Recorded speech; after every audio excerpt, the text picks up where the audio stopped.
Riders go! Hey everybody, welcome back to my YouTube channel. This is Brad. Today we're going to be going over this week's crit at the DLD crit up in Taylorsville. Today was a little bit different for me, given that I was the only person from Larry H. Miller here today. There were 2 or 3 guys from Epic, and Trizone had a squad of 4. So, and then there were a couple other strong individual riders riding out in the pack today. There was a bit of a tailwind coming down the start-finish straight, so we got a little bit of a headwind here. My fitness is coming along pretty well. My goal mainly for this race is to keep staying strong and trying to get some good individual work in preparation for A-Troop Nationals coming up next week, which I'm super excited for. Here in front of us we got 115, that's Logan. He's really strong, threshold guy with his teammate, who I don't remember his name. The guy in first, Trizone, one of the 4 guys who is strong in the pack. This guy in second with the pink jersey, I'm not quite sure why he was up that high coming through the neutral lap, given that we drop him every week. I don't mean offense to any of the other teams or any other riders, but I just am pretty blunt and call it how it is. One of the guys that was really strong, named Ethan, he kind of had a lot of solo attacks and was pulling the group a lot, as we'll see.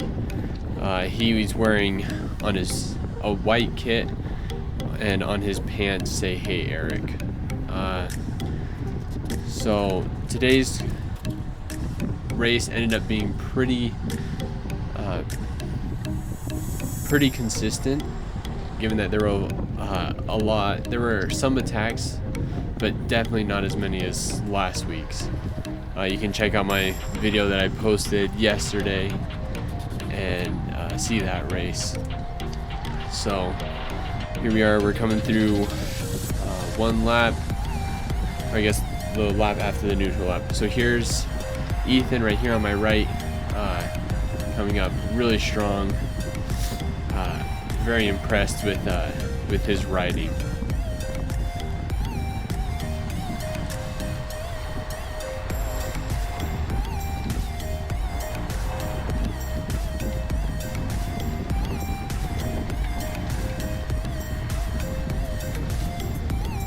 Here we have some more riders coming up. I'm kind of just sitting back in the pack. A guy from Trizone, another guy Trizone. You can see, there we go, there's another one. Here we are. Trizone's got 3 in the top 4, and the 3rd guy just drops anchor, which I completely understand and agree with that tactic. A couple of those guys up there are pretty strong. One of them's a sprinter. So I work here with I believe it's Brian, to close down this gap before it becomes unmanageable. For some reason, the last couple weeks have not gone to a breakaway. I'm not quite sure why that is. If that's from a lack of attacking or a motivation to close the gaps that open up right when they open, but that has been a theme coming past the last couple weeks. There he goes, another guy going up off the front. He's a pretty strong guy. Word has it that he is pretty strong at the indoor stuff. Unfortunately, I did not like following his wheel, but there we go with the Hey Eric Ethan guy going off the front. So we let Trizone either one pull it back, or I guess in this point attack up, and his teammates just let him go. So me and I believe it's Brian, we decide to real quick hop on that train, and we gotta got to close that gap, otherwise our race is over. I'm a big proponent in what I call pay to play. So you really have to, no matter what, you have to bring back the guys. There's no reason to sprint for second, third, fourth, fifth, and whatever minor placings you have. There's really only one result, and that's first, either individually or for the team. So, I mean, there's been a couple videos where I've kind of talked about my experience riding for the team and for the team helping me win, including the time that I lapped the field. Here comes another solo attack by Ethan. This guy in front of me, it bothers me very much, his actions in a race, because he is a big guy and he has pretty strong power, but he's just not willing to close gaps. I mean, no offense to him, but he doesn't close. So, because I know this, I decide that I'm going to sprint past him and try to bridge up to this group, bridge up to Ethan, try to snap him off. And unfortunately, I guess, I don't know. Fortunately, we didn't really work. Unfortunately, we didn't really work together very well, but so we ended up getting caught in the end. But I don't know. I think people are more motivated to bring me and a couple of the other guys back. They know how strong we are, and so they're not willing to let us sit on for free rides or get a large gap up the field and expect to bring us back. Me and Logan, this week, me, Logan, and Ethan, we're the strongest threshold guys in the race. So for these big attacks over a shorter distance, we're really the ones to watch out for, and we pose the biggest threat. It's become kind of a normal to be lapping riders. Like here, for example, when we really ramp up the accelerations at the beginning of the race, it just absolutely flicks some of these guys. So I think, like, for example, here we're passing the guy who was sitting second during the neutral lap. So unfortunately, this move isn't necessarily going to work. I probably should have helped him a little bit more, come around at the beginning of that lap and see if I could pull us along and kind of switch either a lap or every 2 laps. I don't know. You live and you learn, so definitely next time I race with him, see if we can't get me, him, and another Larry H. Miller guy like Derek or Parker to come and join in for a breakaway.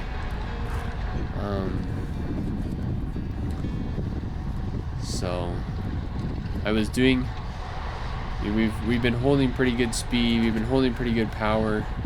He flicked me through here, and I don't mean to not pull, but I was looking around and noticing that they were right there on us. So we had dropped Logan there, as you see, right at the end of the clip.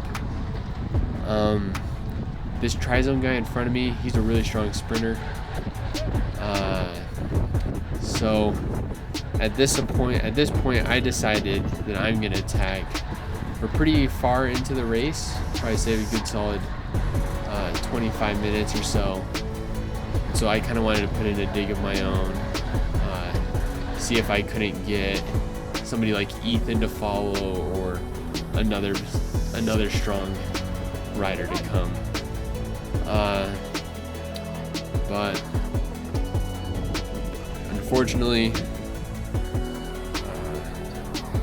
nothing happens, and I get brought back. I end up kind of just sitting on the front for a little bit, and unfortunately for me, Ethan makes a vicious attack with about 6 minutes to go in the race at this point. 5-6 minutes. I thought that Tri-Zone was going to really work to bring him back, because they had a sprint in the field and they still had 2 or 3 riders besides their sprinter. So I was really hoping that they would be willing to work. However, like I think in my first or second video, I also called them out for this, that they weren't really willing to ride and bring stuff back. So I mean, you can see the power numbers that I'm doing right here as we come past Logan.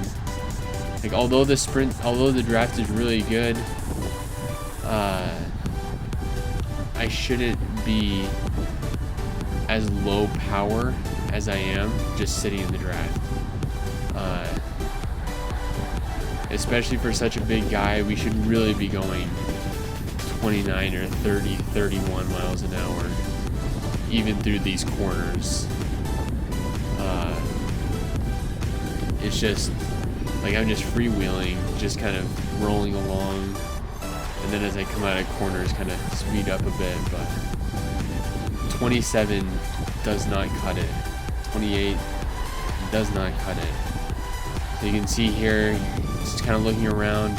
This chicane needs to be taken fast, otherwise you can lose a lot of time. And sure enough, you can see how far Ethan is ahead of us. He's probably a solid 6, 7, 8 seconds. And this is when I get on the front and I decide to pull. I'm gonna pull for a lap here, and I was the only one who was able to make put significant damage into this tag as we're coming past another lapped rider. So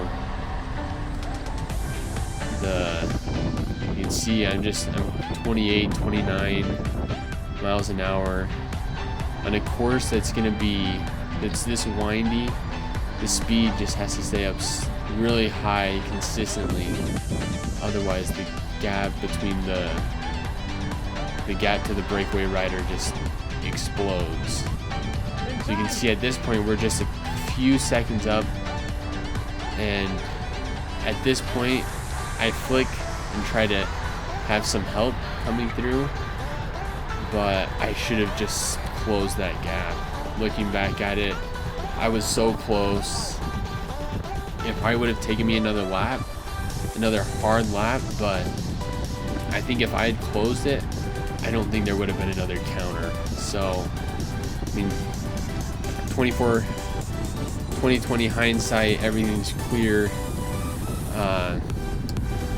I guess it's just a tactical mistake, but I'll be able to make better decisions in the future when I see a gap that's that close. You can see when we're coming around, here we go, after a lap of me sitting in the field. We come around this corner right here, and we can see that the gap has pretty much ballooned back out to what it was from before I pulled. So I mean, unfortunately, Tri-Zone wasn't willing to pay to play, and so we just couldn't bring him back. He ends up staying away, but just some of the other stuff that's going on in the race. This guy in front of me, no offense to him, but I don't like his lines. You can see there he kind of wobbled, and it makes me a little nervous to sit behind him, but there's nothing I really can do. So I kind of let this guy in here as we're coming around. So we're coming. This is 4 laps to go. So they always announce, just for reference, they always give us a notice with 3 laps to go. Normally they're 40-minute races that end up being about 38 minutes, but They call out 3 to go on the microphone here and give us a heads up. So I know that my move, what I really wanted to do and what I was really hoping would happen was that Tri-Zone was going to work hard to catch Ethan, and then right when they got him, I was going to counterattack and bounce an attack off of that when they're all tired and see if I couldn't just go solo by myself. Obviously, it didn't happen. And instead, as I'm thinking about how I'm going to play this, the gap is so far out at this point that it's nearly impossible as long as he doesn't blow. So I kind of see dysfunction here, so I decide, we're going to take the sharper line and we're going to go for it. I'm going to decide to just make my move, as I say, pay to play, and just sit on the front and push my power. So we have 2 laps to go now. So realistically, there's less than 2 minutes. So you can see me coming out of every corner, just trying to punch it. Hopefully trying to string out the field. And sure enough, we did that for the I did that for the most part. You can see as my speed stays high through the corners and comes back up out of this, back up as we come through the straights. 28, 27. This chicane always gives me difficulty. It's not tight enough to where you can rail the corners, but it's also not far enough apart to where you can pedal hard between each corner. So we just came through the bell lap.